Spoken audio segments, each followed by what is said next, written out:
चित्तौड़गढ़ मादक पदार्थों की तस्करी में 3 प्रकरणों और पुलिस पर फायर करने के 4 मामले में फरार सहित 10 आपराधिक मामलों में लिप्त वांछित अपराधी 30,000 रुपए के इनामी बदमाश उदयलाल गुर्जर को सदर चित्तौड़गढ़ थाना पुलिस और डीएसटी ने गिरफ्तार किया है। आरोपी उदयलाल गुर्जर के खिलाफ 10 आपराधिक मामले दर्ज होकर 7 मामलों में वांछित चल रहा था।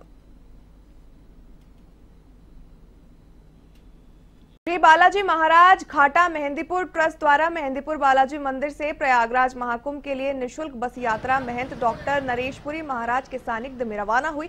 महंत नरेशपुरी ने द्वितीय बस आज मंदिर प्रांगण में विधिवत पूजन और बालाजी महाराज के जयकारों के साथ श्रद्धालुओं की रवाना की गई। वहीं यात्रा के दौरान यात्रियों के ठहरने और भोजन की व्यवस्था ट्रस्ट पूरी तरीके से निशुल्क प्रदान करेगा। इससे पूर्व 9 फरवरी को भी मंदिर प्रबंधन द्वारा प्रयागराज के लिए बस रवाना की गई थी। डूंगरपुर जिले के बिलिया बड़गामा गांव में हमलावरों ने सरपंच आजाद कलासुआ पर चाकू और पत्थरों से हमला कर दिया। हादसे में कलासुआ के पेट के दोनों तरफ और सिर पर गंभीर चोटें आई हैं। हमलावरों ने सरपंच की पत्नी माया कलासुआ पर भी हमला किया। सरपंच के घर के बाहर कुछ असामाजिक तत्व लड़ाई झगड़ा कर रहे थे, जिसकी समझाइश के लिए आजाद कलासुआ और उनकी पत्नी मौके पर पहुंची तो बदमाशों ने उन पर भी जानलेवा हमला कर दिया।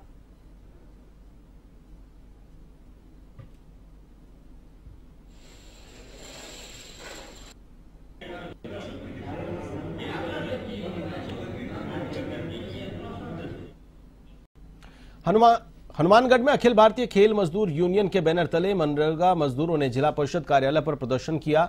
यूनियन नेता रघुवीर वर्मा ने कहा कि मनरेगा देश की सबसे बड़ी कल्याणकारी योजनाओं में से एक है, जो गरीबों को रोजगार का अवसर प्रदान करती है। प्रदर्शनकारियों ने मनरेगा मजदूरी को 250 रुपए से बढ़ाकर 400 रुपए प्रतिदिन करने की मांग की। प्रदर्शनकारियों ने बताया कि जिले में प्रधानमंत्री आवास योजना के तहत करीब 37,000 लाभार्थियों को अब तक राशि नहीं मिली है और करीब 50,000 पात्र परिवार योजना से वंचित हैं।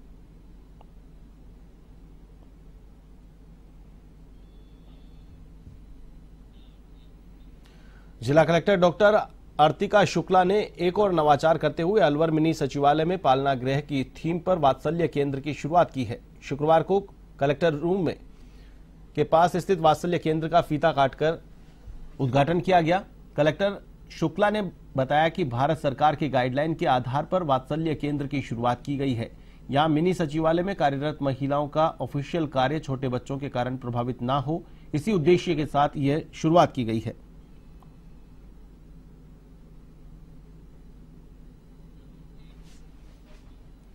हाउसिंग बोर्ड के छात्रावास में कुक द्वारा नाबालिग छात्र से किए कुकर्म मामले में A1 टीवी की खबर का असर हुआ है। मामले में टोंक जिला शिक्षा विभाग ने एक कमेटी का गठन किया है।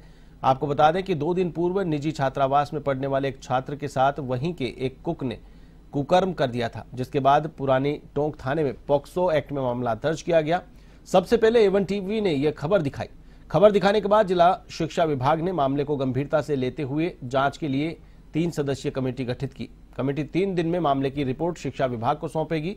इसके बाद हाउसिंग बोर्ड स्थित निजी छात्रावास पर कार्रवाई अमल में लाई जाएगी। कोटा में अशैक्षणिक निविदा कर्मचारी महासंघ ने अपनी मांगों को लेकर विधायक शांति धारीवाल को ज्ञापन सौंपा। ज्ञापन में बजट घोषणा 2023 को क्रियान्वित करने की मांग की है। आपको बता दें कि बजट घोषणा 2023 में Rajasthan logical service delivery corporation के गठन की घोषणा की गई थी।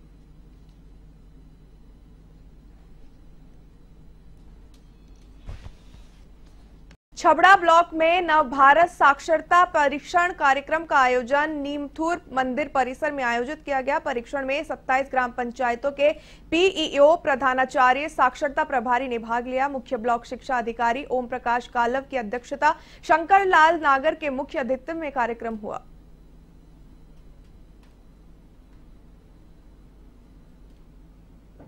मुख्यमंत्री भजनलाल शर्मा ने मुख्यमंत्री निवास पर तिरुपति के ब्रह्माश्री आश्रम के पूज्य संत सिद्धेश्वर ब्रह्माश्री गुरुनानंद से मुलाकात की और उनका आशीर्वाद प्राप्त किया। इस दौरान सीएम भजनलाल शर्मा ने कहा कि पूज्य महाराज जी का आशीर्वाद समस्त प्रदेशवासियों पर सदैव बना रहे, मेरी यही मंगल कामनाएं हैं।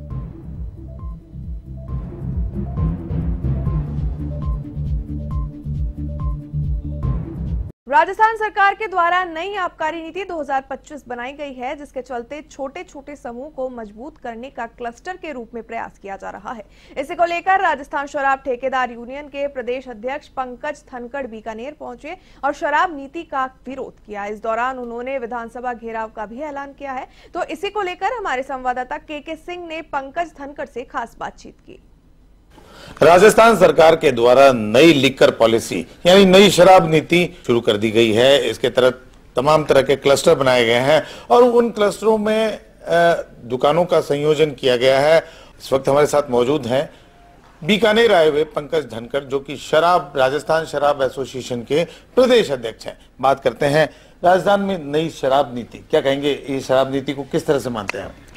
देखो, हमारी इस साल डिमांड भी थी कि शराब की दुकानें रिन्यूअल हो और विभाग ने, सरकार ने ये बात मानी कि दुकानें रिन्यूअल होंगी और 4 साल के लिए कर दिए। सबके लिए खुशी की बात थी। लेकिन उसके साथ साथ हमारी उसमें कुछ डिमांड और भी थी कि शराब प्रदेश में बहुत ज़्यादा हो गई है, तो इतने कम समय में शराब बिक नहीं पाएगी। इसलिए शराब बेचने का जो समय है वो रात्रि 11 बजे तक किया जाए। दूसरी हमारी डिमांड थी कि शराब की दुकानों पर पुलिस का इंटरफेयर बहुत ज़्यादा हो गया है, जिसकी वजह से ग्राहक दुकान को छोड़ के जो ब्लैक का काम करते हैं, अवैध शराब है, हरियाणा पंजाब की शराब है, कच्ची शराब है, उसकी तरफ मोमेंट हो जाता है। जब जो सरकार ने हमें टारगेट दे रखा है विभाग ने, वो टारगेट हम पूरा नहीं कर पाते, जिससे हमारी गारंटियां टूट जाती हैं। फिर उसके लिए वसूली होती है, नीलामियां, संपत्तियां कुड़क होती है। तो इस तरीका के खेल पूरे राजस्थान में चल रहा था। कई बार स्टेट में मांग हुई भाई हमारा कमीशन भी बढ़ाया जाए, 20 साल हो गए, तो उन्होंने भी शुरुआत करी, 2% बढ़ा। क्या चालाकी से क्लस्टर डाल दिया। तो पिछली साल प्रदेश में 30% शराब की गारंटी कम हुई। दुकान नहीं उठी तो मजबूरी में विभाग को 30% कम करनी पड़ी। अब जो 30% कम में जो दुकानें उठ गई, उसके बाद भी प्रदेश में आज की तारीख में, आज अपन जैसे बैठे हैं, तो 150 दुकानें अभी पेंडिंग पड़ी, पिछली साल की उठी नहीं। 30 तो हमारी डिमांड थी कि इस साल जो दुकानें रिन्यूअल हो, तो जो बार बार जिन्होंने रिन्यूअल करा ली, उनकी जो सेम रेट पे उनको रिन्यूअल किया जाए। बात करें विदेशी शराब और इंडियन शराब की बात करें, तो उसमें कहीं ना कहीं ऐसा देखने में आ रहा है, प्रमोट किया जा रहा है विदेशी शराब को। उसमें एक्साइज ड्यूटी वगैरह काफी कुछ घटाई गई है, आप लोगों को भी उसमें कुछ फायदा है। लेकिन कहीं ना कहीं ये सोच में बड़ी बात है कि विदेशी शराब को बढ़ावा दिया जा रहा है। क्या कहें? देखो, एक तरफ तो भारतीय जनता पार्टी की सरकार पूरे देश में है अभी, और ये मेक इन इंडिया की बात कर रहे हैं। इस बार भारत निर्मित जो शराब है, अंग्रेजी शराब, उसके बराबर जो विदेशी शराब थी, जिसपे ड्यूटी लगती थी, टैक्स ज्यादा लगता था, सारी चीजें लगा के वो इतनी महंगी थी कि उसको कोई खरीद नहीं पा रहा था। तो आज भारत की शराब को फैक्ट्रियां लगी हुई हैं, कितना रोजगार मिला हुआ है, उनको खत्म करने के लिए विदेशी शराब को इस नई पॉलिसी में बहुत ज्यादा सस्ती कर दी है। वो 1000-1500 रुपये में वो बोतलें मिल जाएंगी। तो फिर ये शराब कौन लेगा? अंतिम सवाल, आपका स्टैंड क्या, आपकी शराब एसोसिएशन का? हमारा स्टैंड ये, एक तो क्लस्टर समाप्त हो, दूसरा दुकानों का समय है वो 11 बजे तक किया जाए, तीसरा पुलिस का हस्तक्षेप बिल्कुल खत्म किया जाए, एक ये जो गारंटी मासिक करी है इसको त्रिमासिक किया जाए, 3 महीने तक उठाने का मौका दिया जाए। जिस महीने टूट गई तो मैं अगले महीने पूर्ति कर लूँ, उससे आगे वाले महीने में पूर्ति कर लूँ। देखिए, ये थे राजस्थान में शराब एसोसिएशन के, ठेकेदार एसोसिएशन है उसके प्रदेश अध्यक्ष पंकज जी, जिनका सीधे तौर पर कहना है कि क्लस्टर जो नीति है, वो शराब नीति जो नई घोषित की गई है उसमें सही नहीं है और तमाम तरह की परेशानियां ठेकेदारों को होनी है और विदेशी शराब को प्रमोट किया जा रहा है, जो भी गलत है। के सिंह, A1 TV।